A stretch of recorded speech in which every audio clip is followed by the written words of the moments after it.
Bom, pessoal, nessa aula nós vamos ver sobre visão biológica e artificial. Visão biológica seria a visão de seres vivos, a visão construída pela biologia. E a visão artificial é a visão digital, de imagens capturadas no computador ou numa câmera, por exemplo. E a gente vai ver, na verdade, especialmente visão biológica. Por quê?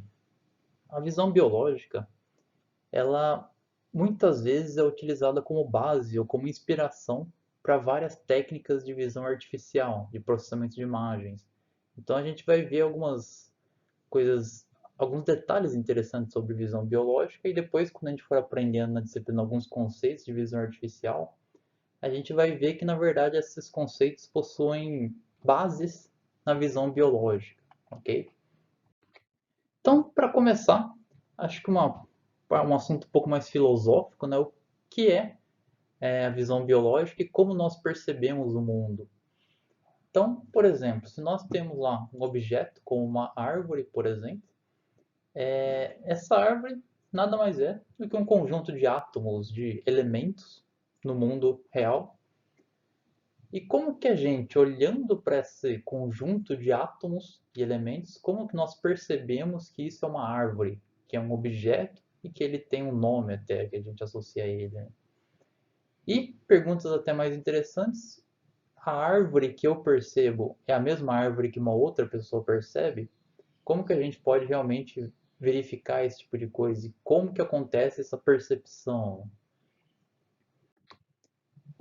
As etapas que ocorrem aí para a gente ter desde a visualização de um objeto até a percepção dele estão sumarizados nesse diagrama aqui. Então nós temos lá um certo estímulo do ambiente, então existe um objeto no mundo real, a luz é refletida por esse objeto e transformada no nosso olho. Essa luz passa por certos receptores de fótons de luz, né, que são traduzidos para um sinal neural. E esse sinal neural é enviado para o nosso cérebro, e lá no nosso cérebro a gente tem a percepção de que existe um objeto ali naquela posição e o reconhecimento, ou seja, o que é esse objeto. Certo? Então são duas coisas diferentes, a percepção e o reconhecimento do que é aquele objeto. Certo? Então é esse caminho, basicamente, que acontece de forma bem alto nível, né, nesse nosso conhecimento, na visão biológica. Então, começando realmente do início desse processo, então nós temos lá uma certa fonte de luz. Essa fonte de luz, a partir da fonte de luz, alguns raios são propagados. Uma parte desses raios vão refletir na minha superfície e uma parte desses raios refletidos vão chegar no olho de uma pessoa, certo? Então, existe uma fonte de luz e parte dessa luz refletida pelo objeto vai entrar no olho de uma pessoa. Então, dado o nosso objeto lá, essa luz ela entra no nosso olho, ela é focada em um certo ponto e onde ela vai ser projetada é no fundo do nosso olho, que é um objeto chamado de retina, né? Então a luz vai ser projetada na retina que fica no fundo do nosso olho. A gente vai ver mais detalhes sobre isso logo em seguida, né? Mas essa é a visão geral. E é importante também notar que o objeto, na verdade, é capturado pelo nosso olho de ponta cabeça. O nosso cérebro é que faz realmente a inversão para que a imagem fique invertida, né? Porque uma árvore a gente não percebe ela de ponta cabeça, né? Na verdade. Mas isso é bem interessante, né? A luz que chega da árvore, ela chega de ponta cabeça no nosso olho, mas nós invertemos essa luz para que a gente veja realmente as coisas na ordem correta, né? Então, o primeiro elemento aí da visão biológica seria o olho. Aqui tem algumas das principais estruturas do olho nessa imagem aqui. Então, o primeiro elemento do nosso olho é a córnea, e a córnea ela é a principal responsável por focar a luz no nosso olho. E o cristalino, ele é uma lente que ajusta esse foco em diferentes pontos. Se o objeto está mais próximo ou mais distante, você tem que focar a luz em diferentes regiões, né? Ou seja, o cristalino é uma lente, essencialmente. A íris, junto com os músculos ciliares, ela controla o quanto de luz entra no nosso olho. E essa luz, como eu já disse, ela vai ser projetada aqui na retina, que é essa faixa que fica no fundo do olho. E aí, duas coisas interessantes de observar nessa retina é que existe o ponto cego, o chamado ponto cego, que é a região da retina em que a informação que é capturada pela retina vai ser enviada para o cérebro. Então, nesse ponto cego, existem muitas estruturas nervosas que vão enviar essa informação para o cérebro. E ele é chamado de ponto cego justamente porque não existe retina nessa região. Então, a gente não enxerga nada nesse ponto do nosso olho. Isso quer dizer que, essencialmente, no nosso campo de visão, existe um ponto que a gente não consegue enxergar. O que acontece é que o nosso cérebro ele preenche essa, essa região com valores que estão próximos e a gente nem percebe que não dá para enxergar nesse ponto. E um outro ponto bem interessante na retina é a fóvea, que fica aqui mais ou menos no centro do eixo do olho, certo? A gente vai ver mais sobre a fóvea logo em seguida, mas é importante notar essas duas estruturas que ficam ali na retina. Então, dada essa luz que entra no olho, é focado pela córnea e pelo cristalino, pela lente, né? A luz é projetada na retina e aqui tem uma visão ampliada da retina. O que acontece? Essa luz ela chega por aqui e ela vai ser capturada pelos chamados cones e bastonetes, que eu acho que vocês devem lembrar da escola aí, né? Que tinha os cones e bastonetes. Então essa luz é capturada pelos cones e bastonetes e é bem interessante que essas que são células, né? Elas são responsáveis pela conversão da luz, ou melhor, de uma energia na forma luminosa para um sinal elétrico. Então é convertido, os fótons da luz são convertidos para sinais elétricos, que depois são processados por algumas outras células que ficam também na retina, e essa informação é enviada lá para o ponto cego e para o resto do nosso cérebro, certo? E é interessante notar que os cones eles ficam no fundo aqui da retina, né? Porque eles precisam ser bem estáveis para a nossa visão funcionar de forma correta. Então a luz é capturada e transformada em sinal elétrico aqui. E aí aqui tem um gráfico muito interessante que mostra o número de cones e bastonetes que a gente tem na nossa retina, em função do ângulo na retina. Então o ângulo zero aqui seria exatamente na posição da fóvea, e conforme a gente vai aumentando o ângulo aqui, é como vocês podem imaginar que a gente está andando na retina, né?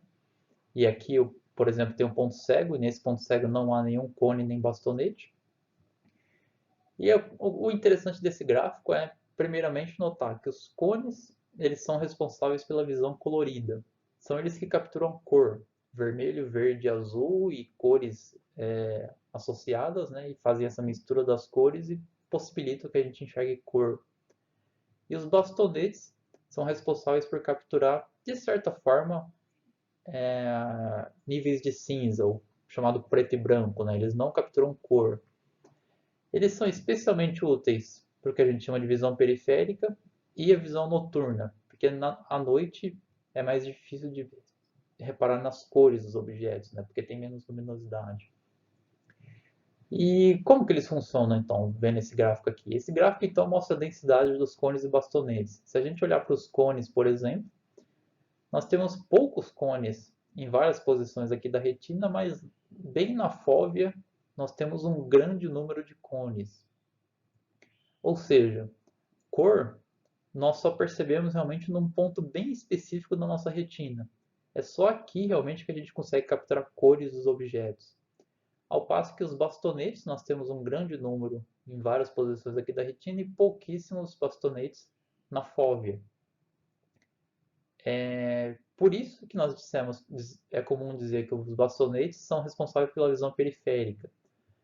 Porque, na verdade, quando você olha para uma certa posição, o que você está usando é os seus cones mesmo, para ler um texto, por exemplo. Você está olhando para um texto, você está lendo esse texto, E na sua visão periférica você está enxergando usando seus bastonetes.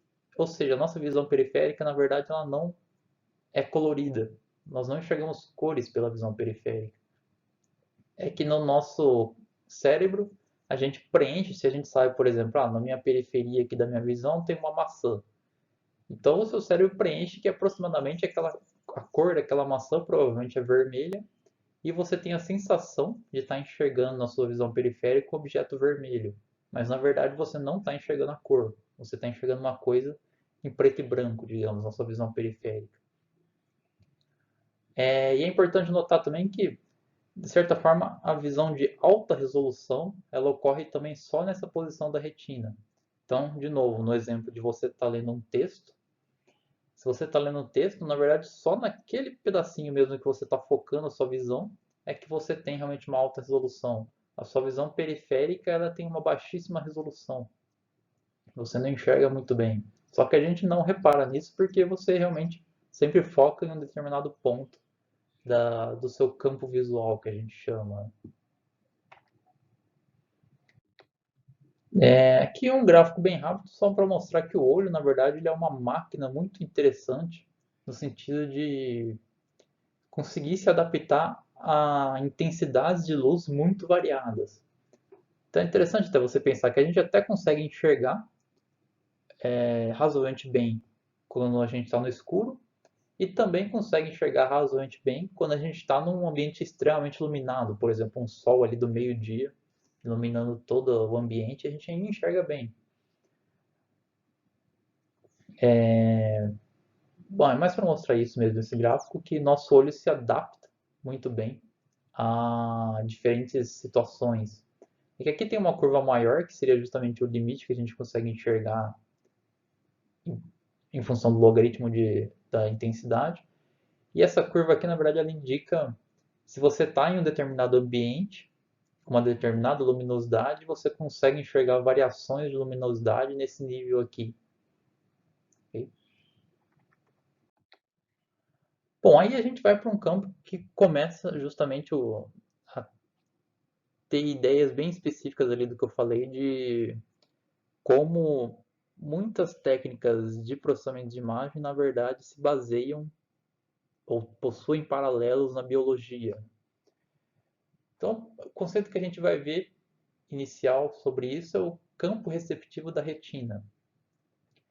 Ou seja, a ideia é que a nossa retina ela possui um hardware específico para detectar determinadas variações de luz bem específicas, né? Então, a primeira coisa que a gente tem que pensar é que na nossa retina existem diferentes tipos de neurônios e células. Alguns neurônios, eles são o que a gente chama de excitatórios, ou seja, quando eles recebem um determinado estímulo, eles disparam e ativam outros neurônios. E outros tipos de neurônios, eles são os chamados inibitórios, ou seja, quando eles disparam, eles inibem o disparo de outros neurônios. Então, a ativação de um neurônio excitatório faz com que outros neurônios ativem também, e a ativação de um neurônio inibitório inibe a ativação de outros neurônios. Isso é importante para o que a gente vai ver dos campos receptivos. Especialmente o principal campo receptivo que a gente tem na retina é o chamado center surround, que é essencialmente um campo circular, né? Você tem o centro e o surround seria em volta desse centro. Esses campos, a gente pode imaginar que eles dessa forma, né? Se ele captura estímulos no centro e se o estímulo estiver em torno desse ponto central, então há uma inibição dos neurônios que estão capturando esse estímulo. Ou vice-versa, né? Se você não tem um estímulo no centro, mas tem um estímulo de luz mesmo em torno desse ponto, então vai haver uma ativação dos neurônios. Então aqui, na verdade, o que a gente tem que pensar melhor é simplesmente essa questão. Você tem uma região central positiva e uma região no entorno negativa ou vice-versa, né? E essencialmente a ideia aqui, nesse centro, você tem neurônios excitatórios e aqui você tem neurônios inibitórios, dependendo do estímulo que é recebido. Por exemplo, Se você tem esse campo center surround e existe um estímulo de luz aqui bem na região central, os neurônios que estão recebendo esse estímulo luminoso vão disparar nessa taxa aqui. Então isso aqui, cada tracinho aqui representa um disparo do neurônio. Agora, se o estímulo estiver exatamente naquela região positiva, em toda a região positiva, você vai ter o disparo máximo dos seus neurônios que estão recebendo esse sinal luminoso. Se o sinal luminoso estiver um pouco maior do que aquela região positiva, ou seja, você começa a ter neurônios inibitórios recebendo esse sinal, na região negativa, né? Já existe uma ativação menor dos neurônios. E se o estímulo está em toda essa região, já não tem praticamente nenhum estímulo pelos neurônios, porque você está somando estímulos positivos com estímulos negativos e está dando pouco estímulo. Ou seja, essa seria a situação ideal de você ter a maior resposta para esse sinal luminoso. Uma ativação central e nenhuma em volta dessa ativação. Ok? Mas por que isso é importante? Né? Por que a gente tem esse hardware na nossa retina? Bom, a razão desse hardware é essencialmente para detectar contraste, certo? A ideia sendo que regiões uniformes, ou seja, regiões que possuem a mesma cor ou não tem muito detalhe, não tem por que a gente reconhecer ou focar nessa região, certo? Já regiões que têm mais detalhes, como bordas, por exemplo, possuem maior informação. Então, por exemplo, se eu tenho aqui essa imagem de uma silhueta, só olhando para essa imagem a gente já consegue identificar que aqui provavelmente é uma imagem de uma pessoa, certo? E essa imagem, na verdade, não tem detalhe nenhum aqui dentro, na região interna da sombra, é só uma única cor. Como que então a gente consegue identificar que tem uma pessoa aqui? Essencialmente a gente está identificando o contraste, a borda entre o fundo e essa região preta.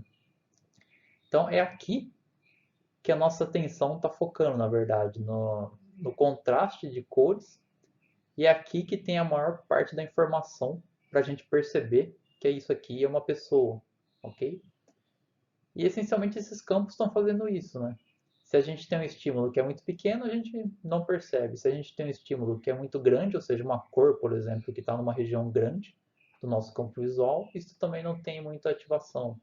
Já se a gente tem uma região específica, por exemplo, a cor preta numa região bem específica, e em volta dessa cor preta uma outra cor, por exemplo, branca, a gente já tem uma ativação maior dos nossos neurônios, indicando que ali possui mais informação, ok? Esse tipo de inibição, de combinação, né, de estímulos positivos e negativos, é chamado de inibição lateral. Ele é responsável por algumas ilusões de ótica, por exemplo, essa daqui, né, em que se a gente olhar, na verdade, esses três quadrados centrais, eles possuem a mesma cor, mas como em volta deles existem quadrados de diferentes cores, a gente percebe eles como tendo cores diferentes. Isso acontece justamente por causa da inibição.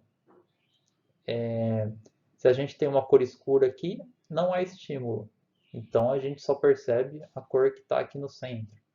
Já se existe uma cor clara aqui, está existindo um estímulo na nossa visão, e esse estímulo está gerando inibição em parte do nosso campo visual, e essa inibição faz com que a cor que a gente percebe no quadrado central aqui seja mais escura do que a que a gente percebe aqui, porque não há inibição das cores em volta, certo? E uma coisa que é muito interessante a gente sempre lembrar é que, na verdade, a todo momento nosso olho está recebendo sinais eletromagnéticos de diferentes tipos, inclusive raio-x também, mas em quantidade bem pequena, espero eu, né? Infravermelho, micro-ondas, ondas de rádio, a todo momento esses sinais entram no nosso olho. Mas na verdade existem só uma faixa bem pequena aqui de frequência que a gente realmente consegue identificar visualmente, e toda a nossa percepção visual do mundo ela ocorre somente nessa pequena faixa do espectro eletromagnético, certo? Então isso é uma coisa bem interessante de lembrar, que a nossa visão, na verdade, ela se especializou para reconhecer somente essa faixa. E por que isso? Isso ocorre especialmente porque é a faixa principal que os objetos na Terra refletem a luz do Sol. Então, a maioria dos objetos que a gente tem no dia a dia, eles refletem a luz mais ou menos nessa frequência, e é onde a gente consegue perceber, é onde é mais importante a gente perceber esses sinais. Né? Então, a gente viu sobre o olho, e então o sinal é capturado pela retina do olho, e como a gente viu, todo esse sinal é enviado para o nervo óptico, que ele vem para cá, então ele faz um caminho desde o olho até essa região do nosso cérebro, que é chamado de quiasma óptico. E aqui ocorre um cruzamento das informações que vêm de cada olho. O campo visual esquerdo aqui de cada olho, ambos vão para o lado esquerdo do cérebro, e o campo visual direito aqui de cada olho vai para o lado direito, certo? Então há esse cruzamento das informações que cada olho capturou para sua respectiva posição no cérebro. E aí essa informação é enviada para o córtex visual, que curiosamente fica na parte de trás do nosso cérebro. Então a informação que chega na frente, na verdade ela vai até lá atrás, e lá atrás é que ela vai ser processada, que esses sinais elétricos vão ser processados para a gente fazer o nosso reconhecimento de padrões, né? O nosso aprendizado de máquina e biológico, de tentar entender o que esses sinais elétricos estão representando. E esse córtex visual, inclusive, ele é uma região bem grande do nosso córtex, do nosso cérebro, porque visão é uma coisa bem complexa mesmo. Apesar de para a gente ser uma coisa bem simples, é realmente, como eu tentei passar aqui, você tem uma sequência de sinais elétricos simplesmente. Né? E desses sinais elétricos, você está aí reconhecendo inúmeros objetos que estão no seu campo de visão e reconhecendo detalhes desses objetos e ações que você pode fazer com esses objetos. É realmente uma grande quantidade de processamento que precisa ocorrer para você conseguir processar o sinal que o seu olho capturou. E isso é feito no córtex visual. E uma coisa bem interessante de notar ainda sobre a fóvea é que ela corresponde a aproximadamente 0,01% da área da nossa retina. Ou seja, ela é uma pequena parcela da luz que você captura no seu olho. Mas só essa região da fóvea ela possui um mapeamento. Claro que esse mapeamento não é exato, né? Mas aproximadamente você precisa de 10% da sua área do córtex visual ali para processar só a imagem ou melhor, os sinais que chegam na nossa fóvea. Por isso que eu falei que na fóvea justamente ela é responsável pela visão de alta resolução, de você realmente ver detalhes de um objeto. Porque se a gente pensar bem, se você fixa a sua visão num certo ponto, digamos, pode usar essa imagem mesmo, você fixa a sua visão nesse ponto aqui, e você começar a tentar perceber a sua visão periférica, você não consegue ver detalhes. Você não consegue, por exemplo, ler um texto que está na sua visão periférica, à sua esquerda ou direita. Você consegue só ler o texto que está realmente onde você está focando naquele momento. Né? E por isso, onde o seu olho realmente está apontando, é onde você consegue ter a sua visão de alta resolução e ler um determinado texto. E a sua visão periférica ela só recebe sinais não coloridos de baixa resolução. Que na evolução, na verdade, dos seres vivos, a visão periférica possui como principal função a proteção, né? É você perceber predadores, por exemplo. Você está fazendo uma coisa e vê um predador chegando na sua esquerda, você precisa ter uma reação, né? Se você não tivesse sua visão periférica, você, enfim, a gente não estaria aqui, né? Provavelmente teria sido extinto. Mas por isso ela é importante também. Né? Mas grande parte do processamento da nossa visão, na verdade, ocorre com o sinal que chega em uma posição bem específica da retina. Né? E quando o sinal é enviado para o córtex visual, ele chega no córtex visual numa região que a gente chama de córtex visual primário. O córtex visual primário, falando bem por cima aqui, a gente não vai ver esses detalhes, né? O córtex visual primário ele possui colunas responsáveis pela olho esquerdo e direito, e ele possui campos de orientação que respondem a estímulos em direções bem específicas. Ou seja, um estímulo, por exemplo, vertical ou um estímulo horizontal. Então, essencialmente, é essa ideia aqui. Nós temos os campos receptivos do córtex e, por exemplo, esse campo receptivo, ele vai responder a estímulos positivos nessa região central e vai responder bem a estímulos negativos nessa região central, certo? Então, por exemplo, se a gente tem um sinal luminoso só nessa região, os neurônios responsáveis por essa região, né, vão disparar bastante. Esse on e off seria no instante que o sinal luminoso foi ligado e aqui quando ele foi desligado. Já se esse sinal luminoso tiver, por exemplo, nessa orientação, vai haver uma ativação nessa região, mas o sinal vai inibir nessa região. Então, no total, vai haver uma ativação menor dos neurônios nessa região, certo? Ou seja, a gente vai perceber essa região específica do nosso córtex vai perceber mais estímulos verticais do que estímulos com um certo ângulo aqui ou horizontais. Ou seja, é só realmente aquela posição. E existem outras regiões que têm campos receptivos que vão responder mais fortemente a esse tipo de sinal e menos a um sinal vertical. Ou seja, nós temos todo um hardware no nosso córtex visual responsável por identificar detalhes, contraste entre objetos. Então, se a gente tem um contorno de um objeto, vertical, por exemplo, a gente vai ter uma resposta alta em relação a esse contorno. Ok? E esse é um conceito que a gente vai ver diversas vezes no processamento de imagens, né, que o mais importante que a gente precisa capturar numa imagem em geral são os detalhes daquela imagem. E detalhes, em geral, estão associados com a borda ou cantos dos objetos na imagem. E justamente ilusões de ótica elas ocorrem quando a gente engana o hardware do nosso reconhecimento de padrões aí, do nosso córtex visual. Né? Por exemplo, se você tem objetos assim, o nosso córtex ele vê esse canto aqui e tenta preencher esse canto com o que faria sentido, né? Que seria existir alguma reta, algum estímulo nessa região. A mesma coisa aqui, aqui, aqui. Então, com isso a gente acaba criando a sensação de que deveria existir um quadrado nessa região, sendo que na verdade ele não existe, né? E igualmente para várias outras ilusões de ótica.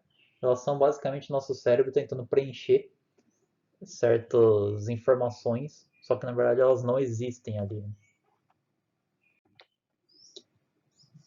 Bom, então a gente viu sobre visão biológica e agora a gente vai dar uma olhada sobre visão artificial, que vai ter muito paralelo inclusive com a visão biológica. Né?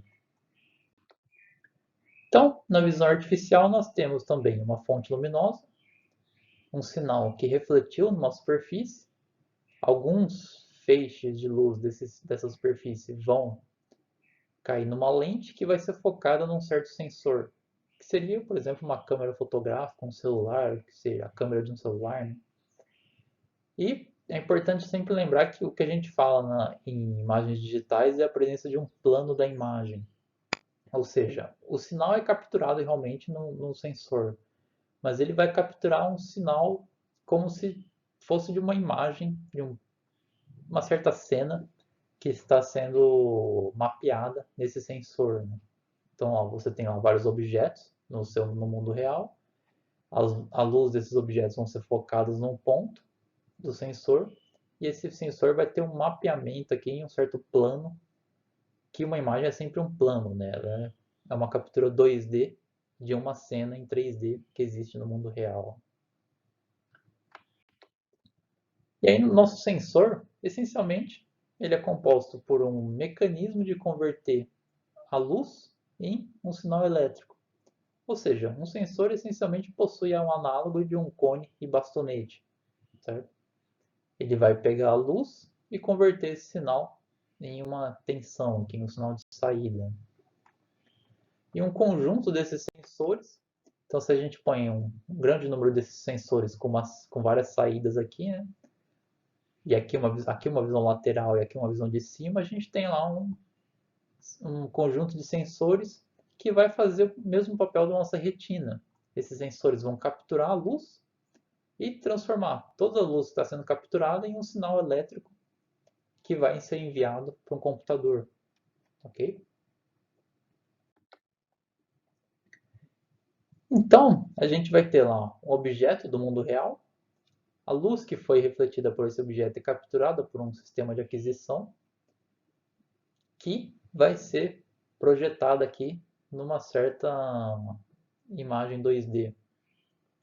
E aí é um conceito muito importante de processamento digital de imagens, é que nós não podemos no computador representar um sinal contínuo nessa forma, né? Nós temos que representar usando bits um sinal do mundo real. A gente não consegue usar uma precisão arbitrária para representar esse sinal. Então, esse sinal ele precisa sofrer duas transformações. Ele tem que ser discretizado no espaço e na intensidade. A discretização no espaço é chamada de amostragem e a discretização na intensidade é chamada de quantização. Como que isso funciona? Né? Então vamos supor aqui que nós temos lá o nosso objeto do mundo real com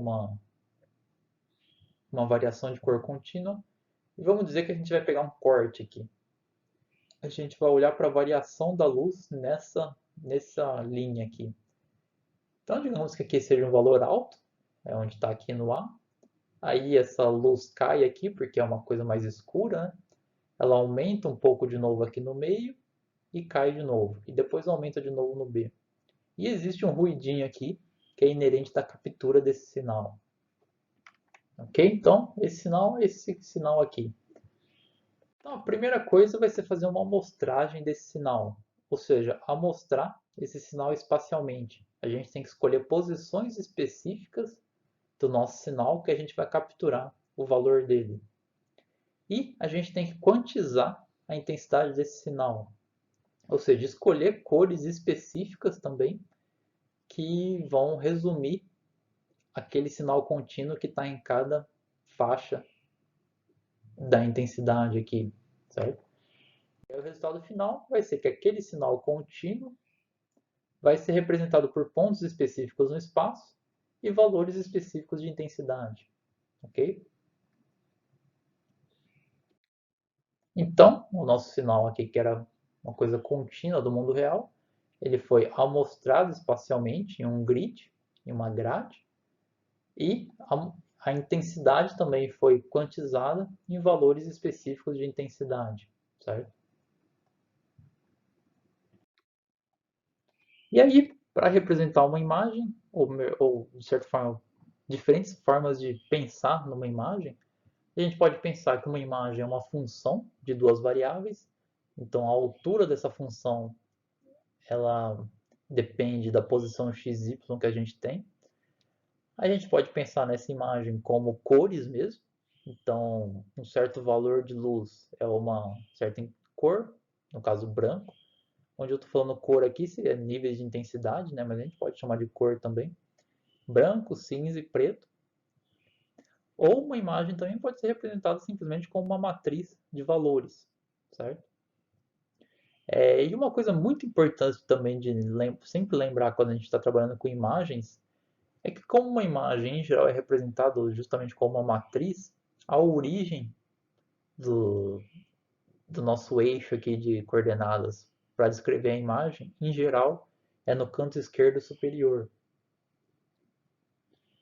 Então, é diferente de, por exemplo, um plano cartesiano. Um plano cartesiano a gente teria lá o XY, aqui, né, XY, e a origem seria no canto esquerdo inferior. Essa variação da origem, né, para a imagem, muitas vezes causa uma certa confusão, ok? Mas é importante sempre ter isso em mente, dessa variação. E para representar os diferentes níveis de intensidade, como eu já disse, nós vamos usar bytes, né? Uma representação binária dos valores. E o número de bits usados para representar os diferentes intervalos de intensidade de uma imagem é o chamado profundidade da imagem, certo? Então, por exemplo, como você já sabe, né, se eu estivesse usando só um bit, eu poderia representar só os valores 0 e 1. Se eu estivesse usando 5 bits, eu poderia representar 32 valores, né, de 0 até 31. E se eu tenho 8 bits, eu posso representar os valores de 0 até 255. E essa profundidade de bits, a profundidade de 8 bits, é de longe a mais usada em processamento de imagens. Ou seja, uma dada imagem, basicamente cada valor é um número entre 0 e 255. Existem algumas imagens, alguns tipos de imagem, por exemplo, imagens médicas, que possuem uma profundidade de 16 bits. E aí você pode ter muito mais valores para representar a imagem, porque muitas vezes você precisa realmente de mais detalhes para aquela imagem. Mas, de longe, o mais comum é a profundidade de 8 bits, certo? E aqui tem um exemplo de uma mesma imagem visualizada em diferentes profundidades, certo? Aqui então essa imagem inicial ela tem uma profundidade de 8 bits, ou seja, nós temos 256 valores para representar as intensidades. Na direita nós temos uma imagem de 7 bits, tendo 128 valores, onde a gente vê que é difícil notar qualquer diferença entre as duas imagens. Mesmo aqui em 64 valores e até 32 valores, não tem muita diferença significativa em relação à imagem original, porque nós não conseguimos perceber essas pequenas variações de intensidade, né? Ou seja, 32 valores está sendo suficiente para ter uma boa representação da imagem original. Para 16 valores já começam a aparecer bandas na imagem aqui, porque está faltando um valor para representar toda a variação que a gente tinha na imagem original, né? Então a gente começa a perceber que tem uma região mais clara aqui, uma região um pouco mais escura aqui, um pouco mais escura aqui, mais escura aqui, né? Para 8 valores já fica muito pouco, nós temos só 8 valores para representar toda a variação aqui que tem na imagem original. Para 4 valores praticamente já a gente acabou com a nossa imagem, né? E 2 valores é uma imagem que a gente chama de binária, que possui só 2 valores, que realmente não dá para representar nenhum detalhe, né? Pelo menos nenhum detalhe interno da nossa imagem. E é interessante notar, especialmente nessa imagem aqui de 16 valores, que justamente esse efeito a gente vê muitas vezes em vídeos, né? Como vídeos precisam ser comprimidos de forma muito agressiva, e muitos algoritmos de compressão envolvem justamente você fazer uma quantização dos valores de cor da imagem original. Então você tem que quantizar esses valores, porque valores uniformes são mais fáceis de compactar. Então, especialmente em cenas escuras, em vídeos, a gente consegue reparar nessas bandas que aparecem, né, nos vídeos. E uma coisa que é interessante sempre lembrar quando a gente está trabalhando com imagem é com situações de saturação do sensor da nossa câmera. Então, se a gente tem as regiões desse tipo completamente brancas assim, em geral é um sinal de que saturou o sensor, ou seja, ele não conseguiu capturar intensidade de luz maior do que aquele valor. E nós temos também sempre ruído na nossa imagem, né? Variações de intensidade que não existem na imagem original, que são causadas por ruído. No caso de uma imagem colorida, essencialmente ela é a mesma coisa que uma imagem em níveis de cinza. Uma imagem em nível de cinza é uma única matriz de valores. Uma imagem colorida ela tem 3 matrizes, cada uma para descrever as intensidades de cada cor, vermelho, verde e azul. A gente vai ver mais detalhes sobre isso numa próxima aula. Mas é importante lembrar que uma imagem colorida e uma imagem nível de cinza, elas são representadas basicamente da mesma forma, só muda o número de matrizes, né? E um outro conceito, um último conceito aqui que a gente precisa ver que é importante é a questão de contraste. Uma imagem de baixo contraste, ela possui poucas variações de cores nas diferentes regiões da imagem. E, em geral, isso traz uma sensação de uma imagem lavada, digamos, de pouco interessante, né? Enquanto que uma imagem de alto contraste, como eu disse, ela tem a gente nosso olho ele é especializado para identificar detalhes, então uma imagem de alto contraste a gente tende a associar com uma imagem de maior qualidade, certo? Então é até interessante notar que de repente, por exemplo, essa imagem ela poderia ter uma resolução muito maior do que essa imagem e ainda assim a gente pensaria que essa imagem tem maior qualidade do que essa daqui, né? Então o contraste ele é um fator importante nessa percepção subjetiva de qualidade de imagens. E só para resumir aqui essa parte de visão digital, o caminho total aqui que a luz faz então num sistema digital, essa luz vai ser focada por uma lente, por um conjunto óptico ali da câmera, vai passar por uma abertura e pelo shutter, né, que são responsáveis pelo nível de exposição da cena, o controle do nível de luz, por exemplo. Esses sinais vão ser capturados por um sensor. Existe um ganho que deve ser feito, porque o sensor, na verdade, ele emite um sinal bem fraquinho, né? Então você tem que ter um ganho nesse sinal. Esse sinal vai ser convertido e armazenado no formato RAW, que a gente chama, que é realmente puro, bruto, né? Só que um sinal nesse formato ele é muito pesado de ser armazenado. Então existem alguns processamentos adicionais que são feitos de cor, de mistura dos diferentes canais de cores capturados pelo sensor. Às vezes até de enaltecimento, sharpening seria você enaltecer bordas, balanço de branco, curva gama, que a gente vai ver também na aula seguinte. E esses sinais são comprimidos para, por exemplo, gerar uma imagem no formato JPEG, que é um formato provavelmente mais comum de imagens obtidas por câmeras, né? Que você tem lá uma pequena quantidade de armazenamento necessária para representar aquele sinal original que foi capturado, ok?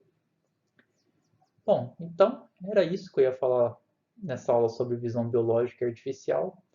Na sequência, a gente vai começar a ver melhor como realmente tratar essas imagens digitais, como ler uma imagem, como processar essas imagens digitais.